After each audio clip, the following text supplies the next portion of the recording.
Comment perdre du poids masterclass. Comment transformer son corps, comment transformer son physique, qui j'écoute, qui je ne dois pas écouter, qui me ment, qui me dit la vérité. Si tu as déjà essayé beaucoup de régimes, beaucoup de choses et que ça n'a pas donné les résultats que tu voulais, si au contraire tu t'entraînes, tu fais des choses et que tu te donnes et que tu vois que ça ne donne pas de résultat, dans cette vidéo je vais t'expliquer pourquoi grâce aux 8 niveaux de la pyramide de la perte de poids. Alors avant de commencer, pense à liker la vidéo, t'abonner et appuyer sur la petite cloche pour recevoir de nouvelles vidéos.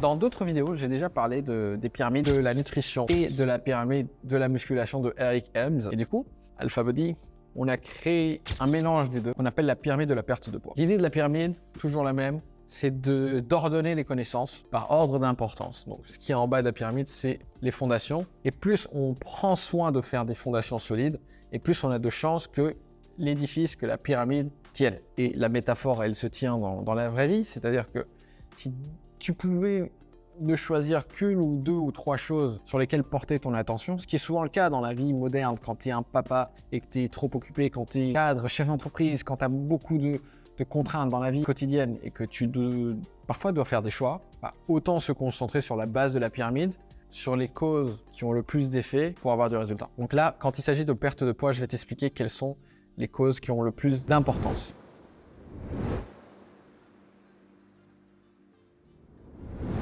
La première chose, c'est la base de la pyramide, c'est l'assiduité. Si tu devais prendre une douche tous les jours pendant 3 mois et après arrêter de prendre la douche pendant 9 mois, je te prie de me croire qu'au bout d'un an, tu ne sentirais pas bon du tout. Et ça paraît un peu ridicule comme exemple, mais c'est un peu l'approche que la plupart des gens ont avec la transformation physique, la perte de poids. Oh, mais moi, je veux pas contrôler toute ma vie ce que je vais faire. En fait, c'est pas ça. C'est plutôt de voir ça comme une habitude, comme la douche. Prends une douche tous les jours, tu te poses pas vraiment la question. Ça te permet de sentir bon, d'être propre. Et ben, c'est un peu la même chose. C'est que ça ne devienne pas une contrainte, mais que ça devienne une habitude. Et quelle que soit la stratégie que tu prends finalement, ce qui compte, c'est de la faire. Et dans toutes les études qui montrent quelles sont les diètes ou les régimes qui marchent le mieux, ce qui a été montré à chaque fois, c'est qu'au final, c'est pas tellement le choix de la diète ou du régime qui a de l'impact, c'est l'assiduité, la capacité des personnes à s'y tenir. Et parfois, il vaut mieux quelque chose d'un peu moins efficace, mais que tu es capable de tenir, que le truc idéal que tu ne seras pas capable de tenir. Donc, il faut quand même se connaître soi-même et être capable d'implémenter la chose sur la durée, sur une vie même, tout en se faisant quand même plaisir, se faisant quelques écarts. C'est pour ça que des trucs vraiment de compétition, à moins d'être un athlète de haut niveau, être en compétition de bodybuilding, en général, ça ne marche pas parce que ça génère beaucoup trop de contraintes dans la vie de la personne qui devient donc misérable et effet yo-yo parce que trop de contraintes. Donc, première chose à prendre en compte, l'assiduité, mais aussi en termes de programme. Est-ce que le programme, je vais pouvoir le tenir? Que ce soit un programme de nutrition ou programme de fitness, de musculation.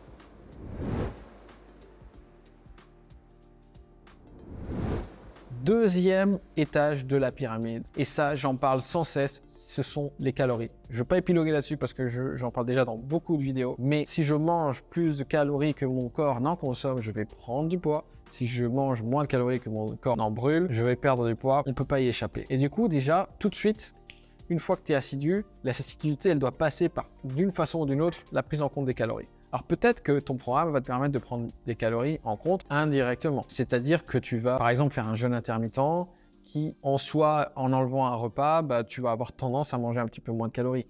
Ou pour certaines personnes qui n'aiment pas qui veulent vraiment faire le régime sans glucides, même si j'en pense pas que du positif, au moins en enlevant les glucides, tu te retrouves à simplifier ta vie et à réduire les calories indirectement. Donc voilà, c'est cette idée que de toute façon, le driver de la perte de poids, c'est les calories ou de la prise de poids. Et quand tu veux perdre du poids, il faut savoir que c'est ça en fait qui va avoir l'effet. Donc déjà, si tu es assidu et que tu prends en compte tes calories, tu es devant 80% des gens qui ne comprennent pas ça. Et souvent, ça ouvre les yeux des gens qui me disent qu'ils ne peuvent pas y arriver.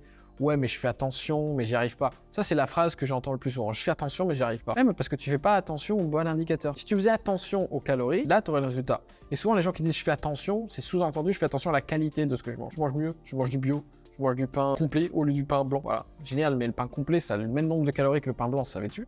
Et du coup, ça ne peut pas marcher parce que c'est pas parce que c'est complet que ça y est, tu vas magiquement perdre du poids. Donc là, C'est une clé qui est cruciale. D'ailleurs, j'offre un e-book gratuit sur les 11 mensonges du fitness qui t'explique les mythes les plus courants en termes de fitness, nutrition, perte de poids. Je te mets le lien en description.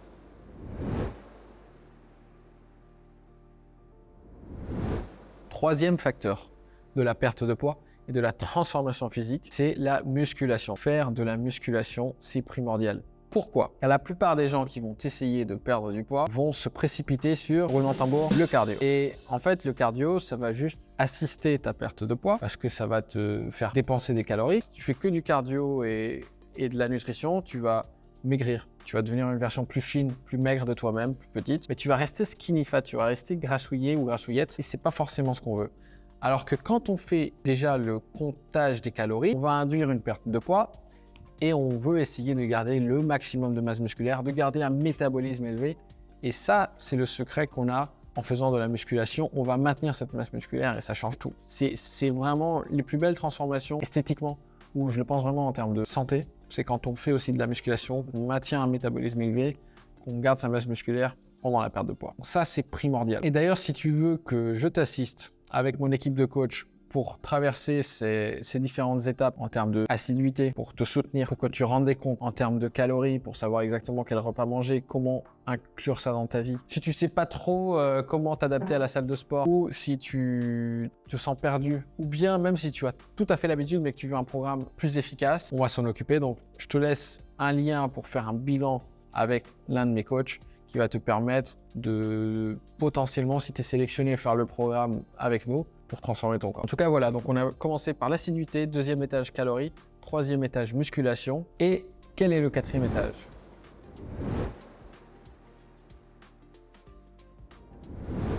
Le quatrième étage de la pyramide, c'est la macronutrition. Donc, c'est les lipides, glucides et protéines. Donc, les grandes catégories d'aliments, comment tu vas les distinguer. Et ça, c'est pareil, c'est beaucoup de gens se focalisent sur je fais attention, mais je fais attention, ça veut dire quoi? Tu bois plus de thé vert? Ça veut dire que tu manges plus sainement? Tu manges du bio?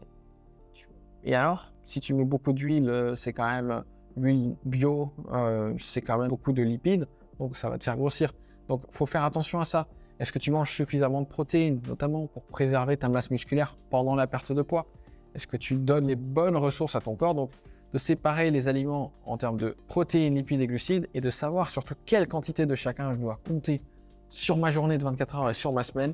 C'est ça qui aura le plus grand impact sur ta transformation physique et sur ta perte de poids.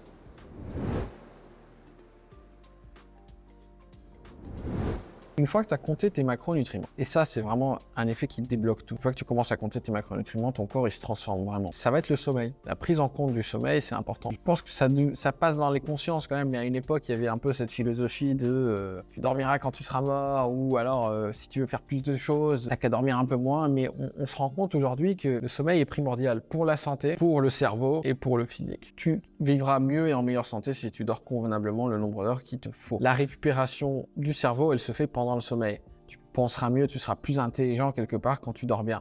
Et le corps, c'est pareil. Quand tu prends le temps pour faire de la musculation, pour faire du sport, pour manger correctement, pourquoi tu vas tout gâcher en dormant pas assez? D'ailleurs, si tu veux que je te fasse des vidéos sur le sommeil, mets-moi un commentaire. Mais en gros, on sait déjà que entre deux personnes qui font une perte de gras ou une perte de poids, celle qui dort mal va avoir tendance à perdre plus de muscles que celle qui dort bien. Tu vois, ça en dit long.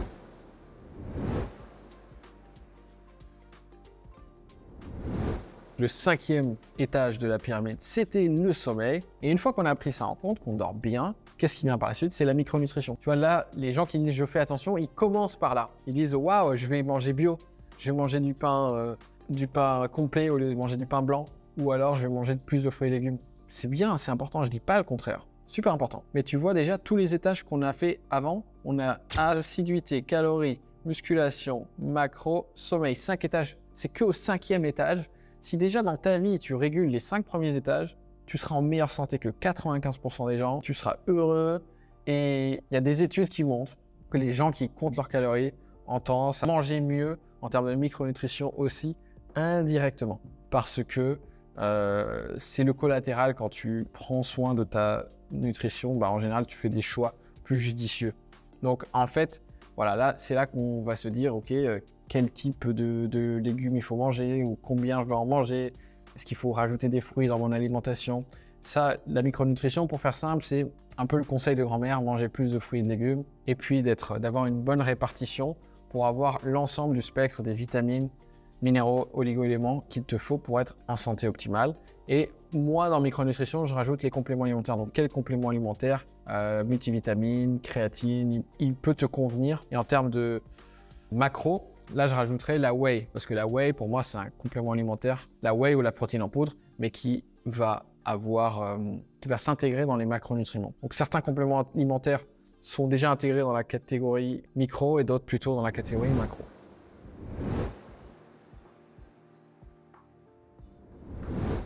On arrive au 7e étage. Alors, je suis connu pour dire que le cardio, ça sert à rien. Ben, je pense pas que ça sert à rien. Je pense juste que ça arrive au 7e étage. Donc, tu vois, avant de commencer à te poser la question du cardio, moi, je dis aux gens, déjà, est-ce que tu as fait l'assiduité? Est-ce que tu as fait les calories? Est-ce que tu as fait ta musculation? Est-ce que tu sais quels sont les macros que tu consommes?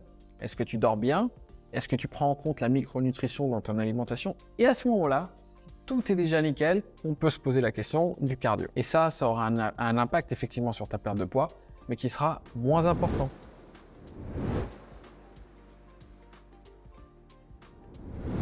Et en dernier élément, le moins important, c'est en 8, le tempo, le timing, donc vraiment le sucre glace sur les autres effets. Donc à quel moment de ma journée je vais manger, à quel moment je vais m'entraîner, combien d'entraînements je vais faire.